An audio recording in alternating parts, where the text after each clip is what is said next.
Attention at 9 ಗೆ ಸ್ವಾಗತ. ನಾನು ವಿಜಯ್ ವೀರಪ್ಪ. ಮೊದಲಿಗೆ ಹೆಡ್ಲೈನ್ಸ್.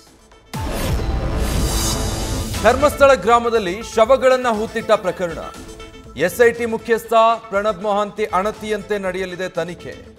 ತಲೆಬುರುಡೆ ತಂದಿದ್ದ ಸ್ಥಳ ತೋರಿಸುವಂತೆ ಅನಾಮಿಕನಿಗೆ ಎಸ್ಐಟಿ ಸೂಚನೆ.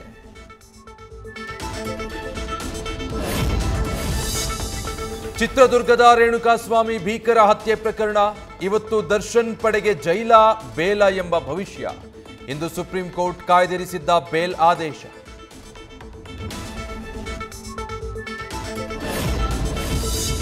ಮಂಡ್ಯದಲ್ಲಿ ಬಾರ್ ಲೈಸೆನ್ಸ್ಗೆ ಸಿಎಂ ಪುತ್ರರಿಂದಲೇ ಬೇಕು ಗ್ರೀನ್ ಸಿಗ್ನಲ್. ಸಿದ್ದು ಇಲ್ಲದಿದ್ರೆ ಉಸ್ತುವಾರಿ ಸಚಿವರಿಂದಲೇ ಬೇಕಂತೆ ಪರ್ಮಿಷನ್. ಎರಡೂ ಇಲ್ಲದಿದ್ರೆ 60 ಲಕ್ಷ ರೂಪಾಯಿ ಕೊಟ್ರೆ ಅಬಕಾರಿ ಇಲಾಖೆಯಿಂದ ಲೈಸೆನ್ಸ್.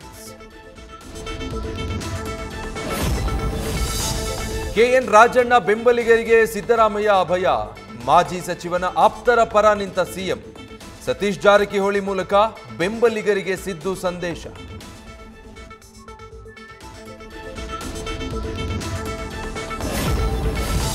ದೇಶದಲ್ಲಿ ಎಣ್ಣೆ ಮತ್ತು ಸಕ್ಕರೆಯ ಅತಿಯಾದ ಬಳಕೆಯಿಂದ ದುಷ್ಪರಿಣಾಮ. ಭಾರತದಲ್ಲಿ ಅಧಿಕ ತೂಕ ಹೊಂದಿರುವವರ ಸಂಖ್ಯೆ ಭಾರಿ ಹೆಚ್ಚಳ ಸಾಧ್ಯತೆ. ಮಕ್ಕಳಲ್ಲಿ ಸ್ಥೂಲಕಾಯ ನಿಯಂತ್ರಣಕ್ಕೆ ಕೇಂದ್ರ ಸರ್ಕಾರದ ಸರ್ಕಸ್. ನ್ಯೂಸ್ ಫಸ್ಟ್, ನಿರ್ಭೀತಿಯಿಂದ ನಿಮ್ಮ ಪರವಾಗಿ.